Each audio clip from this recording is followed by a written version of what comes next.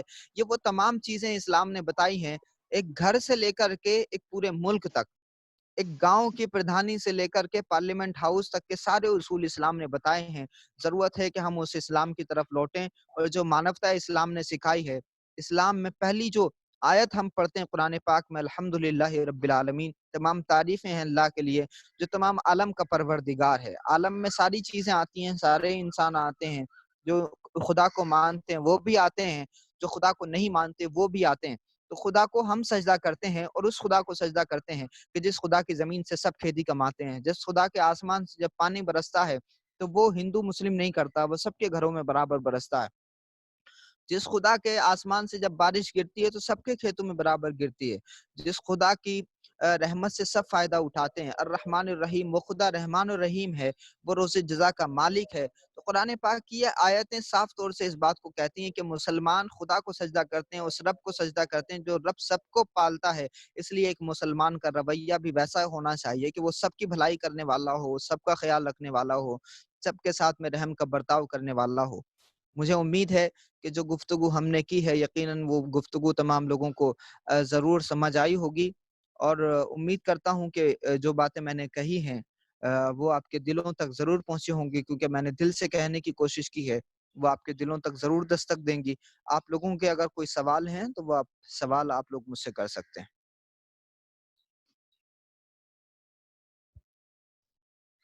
بہت بہت شکریہ مولانا صاحب۔ ابھی آپ کو کسی کو سوال پوچھنا ہو تو ڈائریکٹ سوال پوچھیے۔ ہیلو جی ہاں مولانا، تھوڑا سا حقوق العباد کے تعلق سے تفصیل سے بتائیں گے؟ جی حقوق العباد بہت کیا اچھی ہے؟ بات۔ حقوق العباد کیا ہے اور حقوق اللہ کیا ہے، اور ان دونوں میں کیا فرق ہے، اور حقوق العباد جو ہے سماجی احساسات سے کیسے جڑا ہوا ہے؟ بہت بہت بہترین سوال ہے۔ دیکھیے، اسلام کو اگر میں دو لفظوں میں بیان کروں کہ اسلام ایک مسلمان سے کیا چاہتا ہے، تو وہ دو لفظ اس طرح سے ہوں گے کہ اسلام یہ چاہتا ہے کہ ایک تو جو اللہ کے ہم پر حق ہیں، ایک مسلمان پر جو اللہ کا حق ہے وہ ادا کیا جائے، اور دوسرا یہ کہ ایک مسلمان پر جو بندوں کا حق ہے وہ پوری طرح سے ادا کیا جائے۔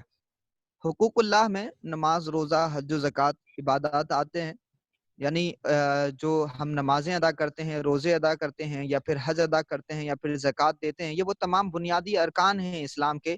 ان کو ادا کر کے ہم اللہ کا حق ادا کرتے ہیں، اور اللہ کا حق بھی کس انداز میں ادا کرنا چاہیے۔ حضرت فاطمہ الزہرا سلام اللہ علیہا حضور کی بیٹی ہیں، وہ جب نمازیں پڑھتی تھیں تو ان کی نماز اس طرح کی ہوا کرتی تھی کہ وہ جب رات میں سجدہ کرتی تھیں، عشاء کی نماز کا سجدہ، تو فجر ہو جایا کرتی تھی، اور وہ اپنے اللہ سے کہتی تھی، اے اللہ کوئی رات تو ایسی بنا دے کہ جس میں فاطمہ بنت محمد دل کھول کر کے سجدہ کر لے۔ تو یہ عبادتیں اس انداز میں ہونا چاہیے اگر بات نماز کی ہے، اور نماز میں بھی جو نوافل ہیں وہ نوافل اس انداز میں ادا ہونے چاہیے۔ اگر نوافل نہ بھی پڑھ سکتے ہوں تو کم سے کم جو فرض نمازیں ہیں وہ ادا کریں، یہ بھی حقوق اللہ کا ایک چیپٹر ہے۔ نماز کے بغیر کوئی بھی اگر حق خدا ادا کرنے کی بات کرتا ہے تو یقیناً اس کا یہ دعویٰ جھوٹا ہے۔ نماز بنیاد ہے، نماز کے بغیر آپ کسی بھی طرح کے حق کو ادا کرنے کی، اگر خدا کے حق کو ادا کرنے کی بات کر رہے ہیں تو یہ چیپٹر نہیں کھلے گا۔ اللہ کا حق، آج کل ہم روزہ بھی رکھتے ہیں، رمضان کے روزے فرض ہیں تو رمضان کے روزے رکھیں، یہ ہمارے اوپر اللہ کا حق ہے۔ اگر ہم صاحب استطاعت ہیں تو زکوٰۃ بھی ادا کریں، یہ اللہ کا ہم پر حق ہے، اور جب حج کے دن ہو، صاحب استطاعت ہونے کے باوجود ہم حج ادا کریں تو یہ اللہ کا حق ہے، اور تب ہم اللہ کے حق کی ادائیگی کرتے ہیں۔ دوسرا حقوق العباد۔ حقوق العباد کا مطلب یہ ہے کہ جو بندوں کے بندوں پر حق ہیں، ایک انسان کے اوپر جو دوسرے انسانوں کے حقوق ہیں، یعنی ایک انسان کے لیے سب سے زیادہ ضروری اس کے والدین ہیں، اور پھر والدین کے بعد میں اس کے اپنے بھائی بہن بھی ہیں، اور بھائی بہن کے ساتھ میں ایک انسان کے لیے اس کے اپنے بیوی بچے بھی ہیں، اور ایک انسان کے لیے اس کے اپنے پڑوسی بھی ہیں، اور ایک انسان کے لیے اپنے رشتہ دار بھی ہیں۔ یہ وہ تمام لوگ ہیں، پھر دائرہ اس طرح سے بڑھ جاتا ہے۔ بندوں کے حقوق میں سب سے پہلے اگر ہم بات کریں والدین کی، ایک انسان کے لیے سب سے زیادہ ضروری اس کے والدین ہیں۔ والدین کے ساتھ میں بہت اچھا حسن سلوک ہونا چاہیے۔ قرآن پاک میں بڑی خوبصورت طریقے سے یہ بات کہی گئی کہ اپنے والدین کے ساتھ میں آپ نرمی کا رویہ کریے، ان سے جب بھی بات کریے تو وَقُلْ لَهُمَا قَوْلًا كَرِيمًا، خوبصورت بات کریے، اچھے الفاظ کے ساتھ میں بات کریے، اور جب وہ آپ کو بلائیں تو اس انداز میں جائیے کہ آپ کے کندھے جھکے ہوئے ہونے چاہیے۔ جیسے ہم کسی بڑے کے یہاں جاتے ہیں، کسی مرشد کی بارگاہ میں جاتے ہیں، تو ایک باادب مرید جب اپنے مرشد کی بارگاہ میں جاتا ہے تو اس کے کندھے جھکے ہوتے ہیں۔ تو ایک بیٹے کو بھی اپنے باپ کی بارگاہ میں، اپنی ماں کی بارگاہ میں اسی انداز میں جانا چاہیے کہ اس کے کندھے جھکے ہوں، عاجز انکساری سے، اس کی آواز اپنے والدین کی آواز سے بلند نہ ہو۔ یہ تو گفتگو کرنے کے حوالے سے حضور نے فرمایا کہ اگر کوئی شخص اپنے والدین کے چہرے کو مسکرا کر کے خوشی سے دیکھتا ہے تو اس کو حج کا ثواب ملتا ہے. یہ والدین کے حوالے سے. بھائی بہن کے حوالے سے اللہ کے رسول نے فرمایا کہ ایک اچھا مسلمان وہ ہے جو خود اپنے لیے پسند کرتا ہے وہی اپنے بھائیوں کے لیے بھی پسند کرے. آپ نے دیکھا ہوگا کہ جب ہم اپنے لیے کوئی چیز خریدتے ہیں یا اپنے بچوں کے لیے تو ہماری پسند کچھ اور ہوتی ہے, اور جب ہم اپنے بھائی کے بچوں کے لیے, بہن کے بچوں کے لیے یا بہن کے لیے کچھ خریدتے ہیں تو ہماری پسند بالکل بدل جاتی ہے. اس لیے ایک ہی پسند ہونی چاہیے, تب وہ اچھا مسلمان ہے. ایک بیوی کے حوالے سے اللہ کے رسول نے فرمایا کہ ایک بیوی کے لیے سب سے اچھا شوہر وہ ہے جو اس پر ظلم نہ کرتا ہو, کسی بھی طرح سے اس کی غلطیوں پر زیادہ زبردستی نہ کرتا ہو. اپنے گھر کو جنت بنانے والا شوہر یقیناً وہ بھی حقوق العباد ادا کر رہا ہے. اور اسی طرح سے اللہ کے رسول نے فرمایا کہ اگر کوئی بیوی, اس کا شوہر اگر اس سے ناراض ہو کر کے دنیا سے چلا گیا یا بغیر اپنے شوہر سے معافی مانگے ایک عورت دنیا سے چلی گئی تو وہ جنت کا منہ نہیں دیکھے گی. اور جس عورت سے اس کا شوہر راضی ہو گیا وہ عورت قیامت کے دن جنت کے کسی بھی دروازے سے جنت میں داخل ہو سکتی ہے, کوئی دربان اس کو نہیں روکنے والا ہے. اپنے بچوں کے حوالے سے, بیٹوں کے حوالے سے بھی بڑی فضیلت ہے, لیکن اللہ کے رسول نے فرمایا کہ اگر کسی گھر میں بیٹی پیدا ہوئی, اس نے اس کو تعلیم دی, تعلیم دے کر کے اس کو پڑھایا لکھایا, آگے بڑھایا, اچھی تربیت کی, اچھی تعلیم دی اور اچھے گھر میں شادی کی, تو یہ بیٹی اس کے لیے جنت کا ذریعہ بن جائے گی. تو یہ بچے بھی جنت کی ضمانت بن جائیں گے. اللہ کے رسول نے فرمایا ہے بچوں کے ہم پر حق ہیں. اور پھر اسی طرح سے اگر کوئی شخص ہمارے گھروں میں کام کرتا ہے, کوئی بھائی ہے, کوئی کام کرنے والا, یا ہماری شاپ پر اگر کوئی کام کرتا ہے, تو ایک صحابی نے حضور سے پوچھا کہ یا رسول اللہ کم عفو عن الخادم, میں اپنے خادم کو دن میں کتنی مرتبہ معاف کروں, کم عفو عن الخادم کل یوم, اپنے خادم کو دن میں کتنی مرتبہ معاف کروں, تو حضور نے فرمایا کل یوم 70 مرہ, کہ ہر دن تقریباً 70 مرتبہ اپنے خادم کو معاف کرو. تو یہ اس کے ساتھ ہے. اپنے خادم کے ساتھ جو شاپ کیپرز ہوتے ہیں یا آپ کے تحت کام کرنے والے لوگ ہوتے ہیں یا ہول سیلر جو آپ کے ساتھ میں آپ کی کمپنی میں جاب کرنے والے امپلائیز ہیں, ان کے ساتھ میں بھی اس طریقہ نرمی کا برتاؤ کرنا چاہیے.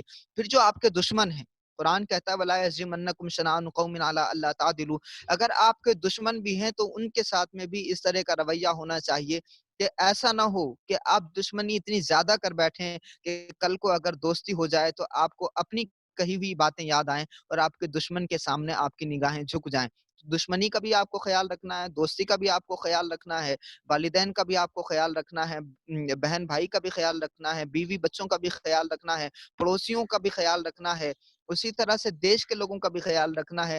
انسانوں میں اگر اپنے مذہب کے ہیں تب بھی خیال رکھنا ہے, دوسرے مذہب کے ہیں تب بھی خیال رکھنا ہے. اور آخری بات میں کہوں اس حوالے سے, مولا کائنات حضرت علی کرم اللہ وجہہ نے فرمایا کہ ایک انسان کا دوسرے انسان سے کوئی نہ کوئی رشتہ ضرور ہوتا ہے, یا تو وہ ایک مذہب کے ہوں گے یا تو وہ ایک ماں کے بچے ہوں گے, اگر یہ بھی نہیں ہے تو ایک مذہب کے ہوں گے, اور اگر ایک مذہب کے نہ بھی ہوں تو وہ آدم کے بچے ہیں. تو آدم کے بیٹے ہونے کی بنیاد پر ایک دوسرے کا ہمیں خیال رکھنا چاہیے. تو یہ جو تمام تفصیل بیان ہوئی ہم نے دوسرے اس میں پارٹ میں جو کہی, وہ تمام کے تمام حقوق العباد ہیں.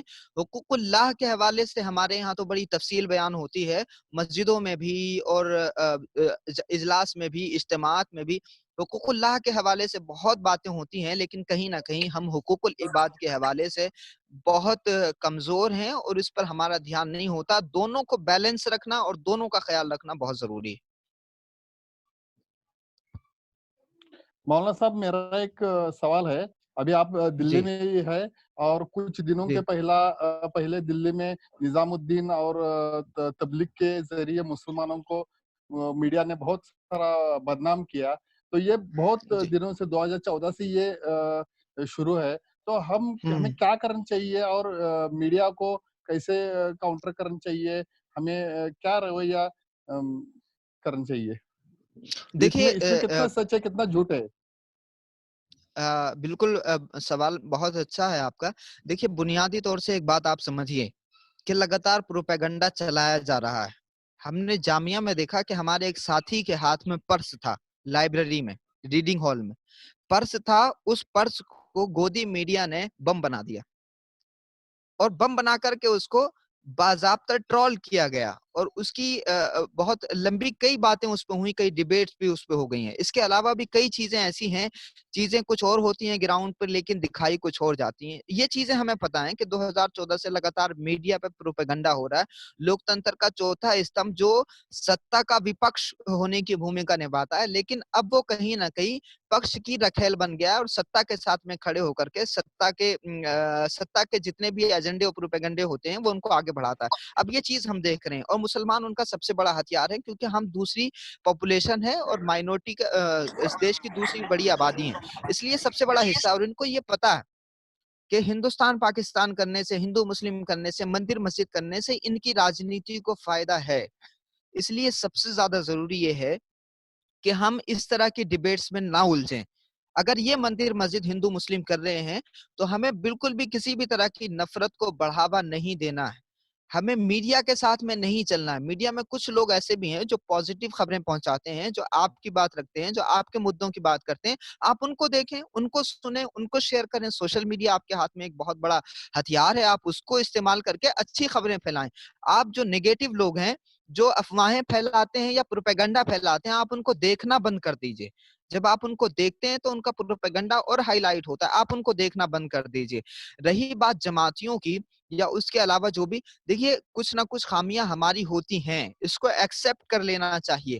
ہماری ایک روڑی وادی وچاردھارا ہے کہ کرونا وائرس جو ہے وہ دوسروں کو ہوگا, مسلمانوں کو نہیں ہوگا. اس روڑی وادی وچاردھارا کی وجہ سے بھی کہیں نہ کہیں ہمیں بہت زیادہ نقصان ہوتے ہیں, کیونکہ جو لوگ لاجک سمجھتے ہیں, جو لوگ ریشنلائزیشن کے دور میں جی رہے ہیں, جن کو ہر بات کی سچائی پتہ ہوتی ہے, جو گراؤنڈ میں چیزوں کو دیکھتے ہیں, وہ آپ کی اس illogical بات سے کچھ نہیں سمجھنے والے ہیں کہ ہمیں کچھ نہیں ہوگا, ہمیں اللہ بچا لے گا, اور ہم تو نمازیں پڑھنے والے ہیں, ہم تو عبادتیں کرنے والے ہیں. اللہ کے رسول کے زمانے میں, حضرت عمر فاروق کے زمانے میں طاعون کی بیماری یمن میں پھیل گئی تھی.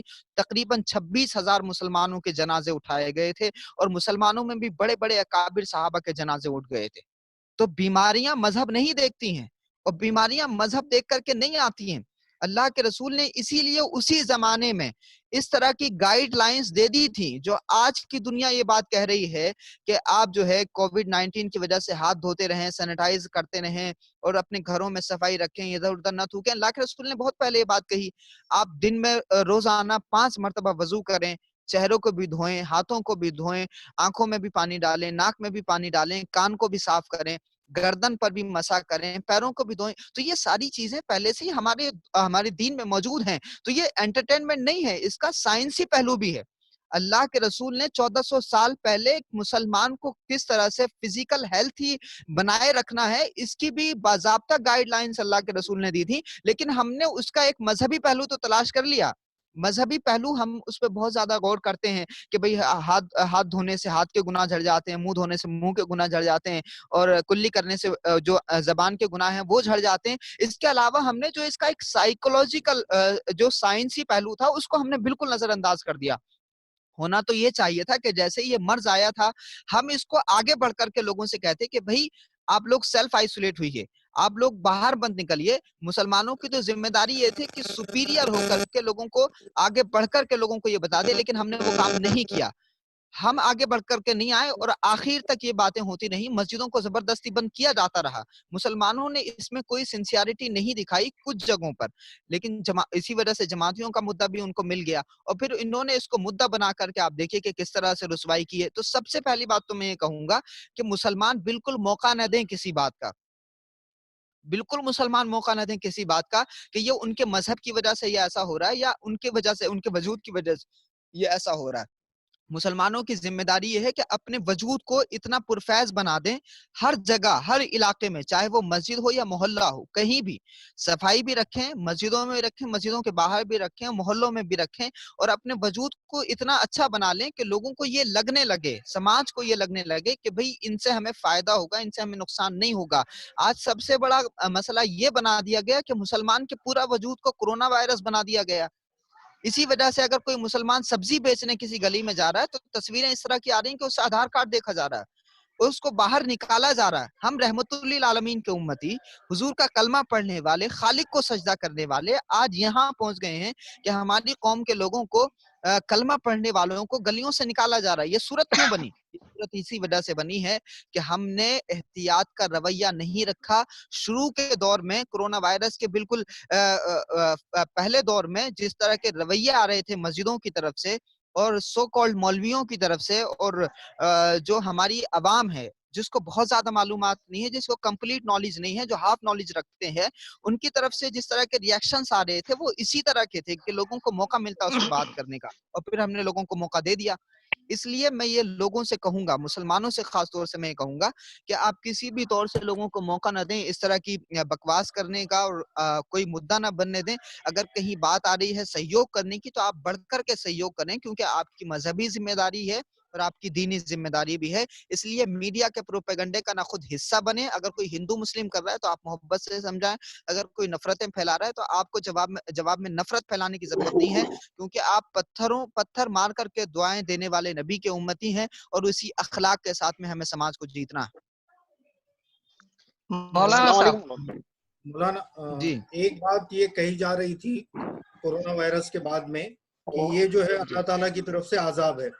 اس کے اوپر جی جاوید احمد حامدی صاحب کا کہنا یہ ہے کہ عذاب کا سلسلہ نبیوں کے سلسلے کے ساتھ ختم ہو چکا ہے. اس تعلق سے جی تھوڑی سی وضاحت کیجیے. اور دوسرا ایک سوال میرا یہ ہے کہ ہماری جو ذہنی پرورش علماؤں نے کی ہے کیا وہ فیل ہو چکی ہے؟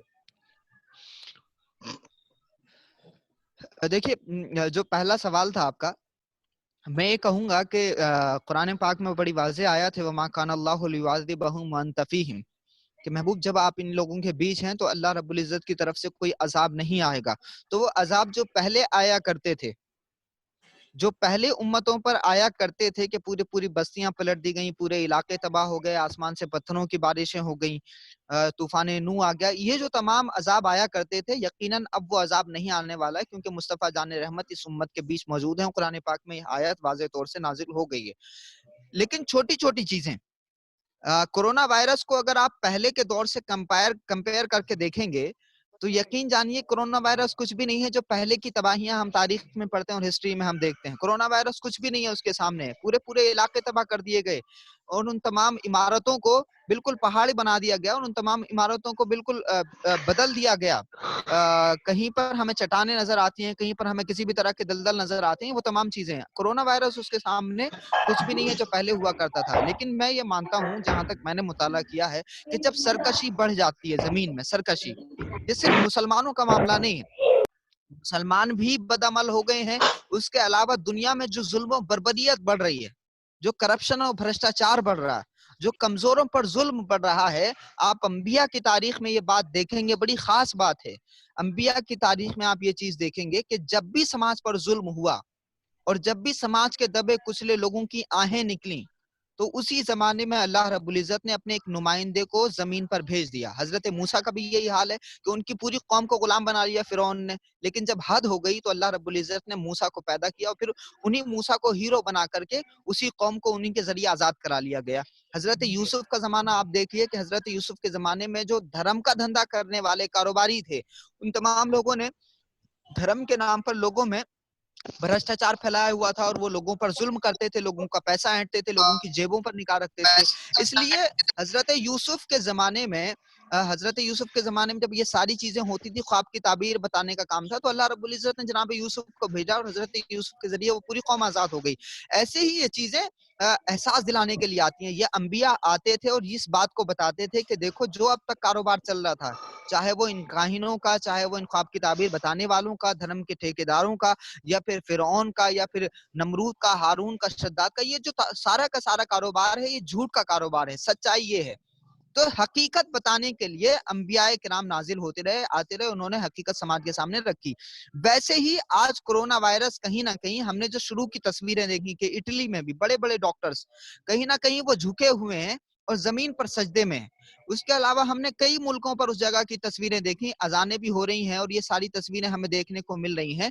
تو دنیا آج اس بات کو کہیں نہ کہیں محسوس کر رہی ہے کہ کوئی طاقت ایک ایسی ہے کہ جس طاقت نے آج ساری دنیا کو اپنے سامنے جھکنے پر مجبور کر دیا ہے، اگر وہ چاہ لے تو دنیا میں کوئی پتا نہیں ہل سکتا، اور اگر وہ چاہ لے تو اس کی ہوئی بارش کو کوئی روک بھی نہیں سکتا ہے۔ تو آج کہیں نہ کہیں جو نافرمانیاں اور سرکشیاں بڑھ رہی ہیں، یہ بھی اس کا ایک نتیجہ ہو سکتا ہے، لیکن اس کو پوری طرح سے یہ نہیں کہا جا سکتا۔ دنیا کی بھی اس میں بڑی بڑی سازشیں ہیں، اور جو چائنا کے حوالے سے باتیں ہو رہی ہیں، اور چائنا کے حوالے سے یہ بات کی جا رہی ہے کہ بھئی چائنا نے اس وائرس کو چھوڑا ہے، یہ ساری چیزیں بھی دنیا میں ہو رہی ہیں۔ لیکن میں یہ مانتا ہوں کہ جب سرکشی بڑھتی ہے اور ظلم بڑھتا ہے تو اس طرح کی آفات انسانیت پر آتی ہیں، تاکہ ساری انسانیت اپنے اپنے جو ظلم کے دائرے پھیلائے ہوئے ان دائروں کو سمیٹ لیں۔ دوسرا سوال جو آپ کا تھا، علماء نے جو پھیلایا ہے، علماء نے جو اسلام پھیلایا ہے وہ دراصل انگریزوں کا میں نے پروپیگنڈا ہے۔ ذہنی پرورش جو جی کی ہے علماء نے، وہ جی کہیں فیل ہوتی نظر آ رہی ہے، کیوں تو اب عوام جو ہے مسجدوں میں جی جانے کے تعلق سے علماؤں کا بھی نہیں سن رہی ہے، اور علماؤں جی کا جو دین تھا وہ ناخن کاٹنے، بال بنانے اور نماز پڑھنے تک محدود تھا۔ سماجی جی احساسات جو ہے علماؤں نے ہمارے اندر ہوں جگائے نہیں، ہوں تو یہ کہیں فیل ہو رہا ہے کیا آج؟ نہیں، بالکل آپ کی بات صحیح ہے، اور میں ایگری کرتا ہوں اس بات سے، اور ایسا اس وجہ سے ہے کیونکہ 250 سال پہلے جب انگریز ہندوستان میں آئے تھے تو اس سے پہلے ہمارا سلیبس کچھ اور تھا۔ انگریزوں کے آنے کے بعد میں ہمارے مدرسوں کا سلیبس بدل دیا گیا، اور مدرسوں کا سلیبس کیسے بدلا، کتنا بدلا، اس بات کا ہمیں احساس بھی نہیں ہے، اور اس بات کی ہم چرچا بھی نہیں کرتے۔ تو مدرسوں میں جو پڑھایا جاتا ہے وہ یہی بات ہے جو آپ کہہ رہے ہیں، ناخن کاٹنا، بال تراشنا، اور نکاح طلاق کے مسئلے، اور باقی تمام مسائل جو بھی مسجدوں کے مسئلے ہوتے ہیں، وہ تمام مسئلے تو سکھائے جاتے ہیں، لیکن جو سوشل رسپانسبلٹیز ہیں، اسلام کا جو ایک پولیٹیکل فیس ہے، اسلام کا جو ایک اکنامیکل فیس ہے، جو پورا ایک نظام ہے اسلام، اس کے حوالے سے، پارلیمنٹ کے حوالے سے، ایک گاؤں کے لیول سے لے کر کے پورے ملک کی سطح سے لے کر کے پورے انٹرنیشنل لیول پر اسلام کس طرح کی رہنمائی کرتا ہے ہر اعتبار سے، اس کے بارے میں کبھی کوئی چرچا نہیں ہوتی، کیونکہ سلیبس ہی ایسا ہمارا بنا دیا گیا، اور اس سلیبس میں اس طرح کی چیزیں نہیں ہوتی کہ وہ لوگ آ کر کے مدرسوں سے پڑھ کر کے وہ کرنٹ ایشوز پر بات کریں، کرنٹ افیئرس پہ بات کر سکیں، یا جو گورنمنٹ کی پالیسیز ہیں ان کو سمجھ سکیں، یا ان پر کوئی ریئیکشن کر سکیں، یا ان پر کسی بھی طرح کی بات کر سکیں۔ تو جو مسجدوں میں جو اسلام پہنچایا جا رہا ہے وہ وہی ہے۔ ایک تو ہمارے مدرسوں میں تقریباً 4% مسلمانوں کا طبقہ جا رہا ہے مدرسوں میں، اور وہ 4% بھی جو سلیبس پڑھ کے آ رہے ہیں وہ سلیبس بالکل روڑی وادی ہے، جو آج کے سماج سے ریلیٹ ہی نہیں کرتا۔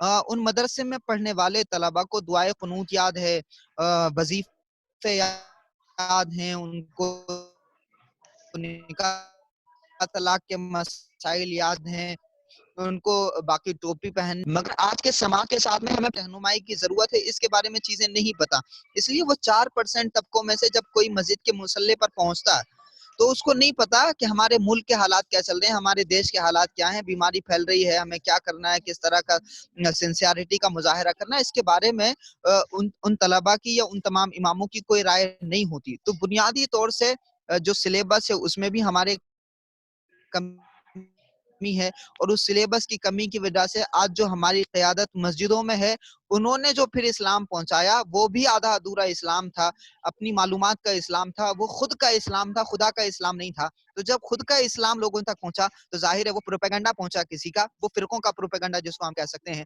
کہ وہ بندوں کا جو پروپیگنڈا ہے، یعنی اہل حدیث کا ایک اسلام ہے، جماعت اسلامی کا ایک اسلام ہے، جمعیت علماء کا ایک اسلام ہے، وہابیوں کا ایک اسلام ہے، دیوبندیوں کا ایک اسلام ہے، اللہ کا اسلام نہیں ہے۔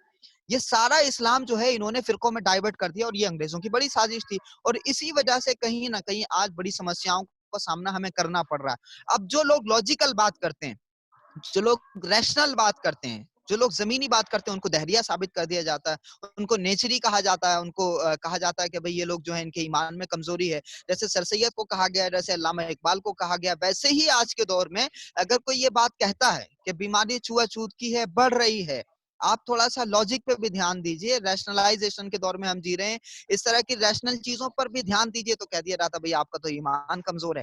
تو یہ جو ساری چیزیں ہیں، سماج پر اس کا بڑا گہرا اثر پڑا، کیونکہ سماج ٹوپی اور داڑھیوں کو مانتا ہے، ایک حلیے کا نام جو بنا دیا گیا کہ بھئی یہ حلیہ جو ہے یہ اسلام کا حلیہ ہے، اگر آپ کوٹ پینٹ پہن رہے ہیں یا پینٹ شرٹ پہن رہے ہیں تو یہ مسلمان نہیں ہے، اور یہ اس طرح کا جو لوگ حلیہ بنائے رکھتے ہیں ان کا اسلام کمزور ہے. تو ان چیزوں سے بھی کہیں نہ کہیں سمسیائیں ہمارے یہاں بڑی ہیں. تو وہ لوگ جو کوٹ پینٹ پہن کر کے پوری اسلامی باتیں کر رہے ہیں ان کی صحیح باتوں کو بھی رد کر دیا جاتا ہے، اور جو لوگ اچھا حلیہ بنا کر کے شاندار ٹوپیاں پہن کر کے مہنگے جبے پہن کر کے جھوٹ بول رہے ہیں ان کے جھوٹ کو بھی سچ تسلیم کیا جاتا ہے. اور ہم سماج سے یہ اپیل کریں گے کہ ہم اسلام کا حصہ ہیں. تو جب ہم اسلام کا حصہ ہیں تو مسلمانوں سب کو ایکول رائٹ ٹو آل ہے، سب کو ذمہ داری ہے کہ سب لوگ مل کر کے قرآن بھی پڑھ سکتے ہیں، حدیث بھی پڑھ سکتے ہیں، اور سب مل کر کے اسلام کو سمجھ بھی سکتے ہیں. اور جب سب سمجھنے کی اپنی آنکھوں سے اور اپنی عقل سے کوشش کریں گے تو یقیناً ایک نتیجہ اچھا ضرور نکل سکتا ہے. السلام علیکم. السلام علیکم. وعلیکم السلام. مولانا صاحب ایک سوال تھا. ہم جی اسلام کو دنیا کے سامنے ہمارے عمل کے اعتبار سے لوگوں کو غیر مسلمان بھائیوں کو دکھانے میں سمجھانے میں کم گر گئے. جی اس اعتبار سے ہم کیا مسجد میں ہر جمعہ جی کے روز جی جب امام ممبر پر ٹھہر کے خطبہ پڑھتے ہیں ان سے پہلے جو جی بیانات ہوتے ہیں وہ بیانات کو ہم ہر اسٹیٹ کے لوکل لینگویج میں کر سکتے ہیں کیا، جو کہ ہر مسجد سے اسپیکر کے ذریعے لوگوں کے کانوں تک جی پہنچ سکتے ہیں، جو ایمان والے ہو غیر ایمان والے ہو، مسلمان ہو غیر مسلمان ہو. تو یہ ہم کر سکتے ہیں نہیں، کیا؟ بالکل کر سکتے ہیں اور ایسا ہونا چاہیے، کیونکہ جو سماج ہمارے ساتھ میں جی رہا ہے اس کو کہیں نہ کہیں اس بات کا احساس ہو گیا کہ یہ اسامہ بن لادن اور یہ طالبان اور یہ القاعدہ اور یہ جماعت الدعوہ اور یہ آئیسس یہی سارے لوگ ہیں اور اسی طرح کا اسلام ہے. جبکہ اسلام کی وہ سچائی نہیں ہے جو ان ساری تحریکوں میں دکھائی دیتی ہے، دہشت گرد تنظیموں میں دکھائی دیتی ہے. اسلام کی سچائی یہ ہے جو ہمیں حضرت محبوب الہی نظام الدین کے آنگن میں اور حضرت شمنا میرا کے آنگن میں دکھائی دیتی ہے کہ ان کے دروازوں پر اور ان کی درگاہوں پر کسی بھی طرح کا کوئی بھید بھاؤ نہیں ہوتا، ہندو مسلم کی کوئی تقسیم نہیں ہوتی، سب کو بلایا جاتا ہے، سب وہاں جاتے ہیں، کسی کو روکا نہیں جاتا. لیکن مسجدوں کو کہیں نہ کہیں مسجدوں کا مزاج بدل دیا گیا. ہمارے نبی نے مسجدوں میں قیدیوں کو بلایا، جن جنگوں میں مسجدوں کو پکڑ لیا مسجدوں میں قیدیوں کو پکڑ لیا جاتا تھا جنگوں میں، تو ان تمام قیدیوں کو اللہ کے رسول مسجد میں لاتے تھے، مسجد میں لا کر کے ان کو رکھتے تھے، اور حضور فرماتے تھے کہ میری اونٹنی کا دودھ مجھے پلانے سے پہلے ان قیدیوں کو پلائیے. آپ ذرا سوچیے کہ وہ لوگ جو مارنے کے لیے آئے ہیں، جو قتل کرنے کے لیے آئے ہیں، جو حضور کی گردن کاٹنے کے لیے آئے ہیں، جب حضور نے ان پر قبضہ کر لیا تو رسول اللہ نے ان کو اپنے پینے سے پہلے دودھ پلایا. یہ کیا تھا؟ یہ وہی رویہ جو سوال آپ کر رہے ہیں، کیا ہم ایسا کر سکتے ہیں؟ ایسا حضور نے کیا ہے، تبھی لوگوں کے دلوں میں سچائی پہنچی کہ ان کو ہم اپنی مسجدوں میں لے کے آئے، اور انہیں ہم نے یہ دکھایا کہ دیکھو تم جس کو مانتے ہو وہ بادشاہ تمہیں اپنے ساتھ کھڑا نہیں کرتا، اس بادشاہ کے ساتھ تم کھڑے نہیں ہو سکتے. لیکن جب ہمارے یہاں نماز ہوتی ہے تو ابو بکر ہوں یا حضرت بلال حبشی ہوں، مالدار عثمان غنی ہوں یا غلام عمار بن یاسر ہوں، سب ایک ہی صف میں کھڑے ہو جاتے ہیں. تو جب یہ خوبصورت منظر وہ ہماری مسجدوں میں آ کر کے دیکھتے تھے تو ان کے دل میں محبت بیٹھ جاتی تھی. تو یہ کام تو آج ہونا چاہیے کہ ہماری مسجدوں میں جو امام حضرات ہیں وہ اس طرح کے میسج دیں، وہ اس طرح کے پیغام دیں، تاکہ وہ میسج مسلمانوں میں بھی پہنچے، غیر مسلم بھائیوں میں بھی پہنچے. اور ہمارا تو کوئی پروپیگنڈا نہیں ہے کہ بھئی پردے کے پیچھے کچھ اور ہے، پردے کے سامنے کچھ اور ہے. لیکن سمسیا یہ ہے صاحب، ہمارے یہاں سمسیا یہ ہے، میں نے جو ابھی بات پہلے کہی کہ مدرسوں میں خدا کا اسلام کم پڑھایا جا رہا ہے، خود کا اسلام زیادہ پڑھایا جا رہا ہے. تو جو مسجدوں میں تقریریں ہوتی ہیں وہاں خدا سے بات شروع نہیں ہوتی، وہاں جو فرقے کے بڑے مولانا ہیں وہاں سے بات شروع ہوتی ہے. تو جب اس مولانا سے بات شروع ہوگی، یہ ایک ایسی کڑوی سچائی ہے، کچھ لوگوں کو بری لگ سکتی ہے لیکن ایک حقیقت میں بیان کر رہا ہوں. میں نے کالج میں، میں نے جامعہ میں اور جے این یو میں یہی ساری چیزیں دیکھی ہیں، سمجھنے کی کوشش کی ہے کہ آخر کمی کہاں رہ گئی ہے. اسلام تو بڑا خوبصورت ہے، نبی کی سیرت بڑی خوبصورت ہے، لیکن اس نبی کو ماننے والے آخر کمی کہاں کر رہے ہیں. تو مجھے یہ کمیاں نظر آتی ہیں. مسجدوں میں جو لوگ ہیں اگر ان کے اندر یہ صلاحیت ہے تو یقیناً اس کا بڑا اچھا فائدہ ہو سکتا ہے. لیکن آپ یقین جانیے کہ 8,000 روپے کی امامت کرنے والا ایک امام اتنی صلاحیت نہیں رکھتا کہ وہ مسلمانوں کے ساتھ ساتھ میں غیر مسلم بھائیوں تک بھی میسج اپنا کنوے کر سکے. اس لیے عوام کو بھی اس بات پر دھیان دینا ہوگا کہ جہاں آپ لاکھوں لاکھ کی مسجدیں بنا رہے ہیں، مسجدیں کم پیسے کی بنائیے، خوبصورت بنائیے، کم پیسے کی بنائیے، لیکن جو مسجد میں امام ہے اس کو تنخواہ اچھی دیجیے، اور جب آپ تنخواہ اچھی دیں اس کو تو پھر قابل امام رکھیے، لائق امام رکھیے، جس کی کوالیفیکیشن، جس کی ایجوکیشن بہت اچھی ہو، جو مذہب بھی جانتا ہو، جو قرآن بھی جانتا ہو، اور جو کانسٹیٹیوشن بھی جانتا ہو۔ تو جب ایسا بندہ آپ کی مسجد میں پہنچے گا تو یقین جانیے اس کی تقریر آپ وائرل کر سکتے ہیں، اس کی تقریر کو سنانے کے لیے آپ دوسروں کو بلا بھی سکتے ہیں۔ لیکن آج کے جو لوگ ہیں جن کے پاس میں ہاف نالج ہے، اگر آپ ان کو بلا کر کے اپنی مسجدوں میں بٹھائیں گے، دوسروں تک ان کا میسج کنوے کریں گے، تو اس سے فائدہ کم نقصان زیادہ ہو جائے گا۔ مولانا صاحب ہلو جی، ہلو السلام علیکم وعلیکم سر، السلام۔ سلیم تیرداگر بات کر رہا ہوں۔ جی جی ہیلو، بولیے۔ ہاں سر، سلیم جی تیرداگر بات کر رہا ہوں۔ بولیے بولیے۔ اگر ابھی جو مدرسہ میں سکھایا جاتا ہے یہ syllabus I think out dated ہے پورا، یعنی کہ اس جی کا جی۔ کچھ ریئل لائف میں کوئی فائدہ نہیں۔ اگر مدرسے کے لوگ اور مدرسہ چلانے والے اگر اپڈیشن نہیں کر رہے تو اس طرح کے مدرسے کھولتے ہی کیوں ہیں؟ اور دوسری بات ہے کہ جس طریقے کا اسلام یہ لوگ بتا رہے ہیں، اگر میں یہ بات جانتا ہوں کہ اسلام میں اپڈیشن کا پورا حق ہے، یعنی کہ وقت کے ساتھ چلنا اسلام سکھاتا ہے، لیکن یہ لوگ جی اگر نہیں چل رہے ہیں تو اس طرح کے مدرسے کھولنے کا فائدہ کیا؟ میرا تو جی سیدھا یہ آروپ ہے کہ ان مولاناؤں نے اور انہوں نے ہمارے دھرم کو کھڈے میں ڈالا ہے۔ جی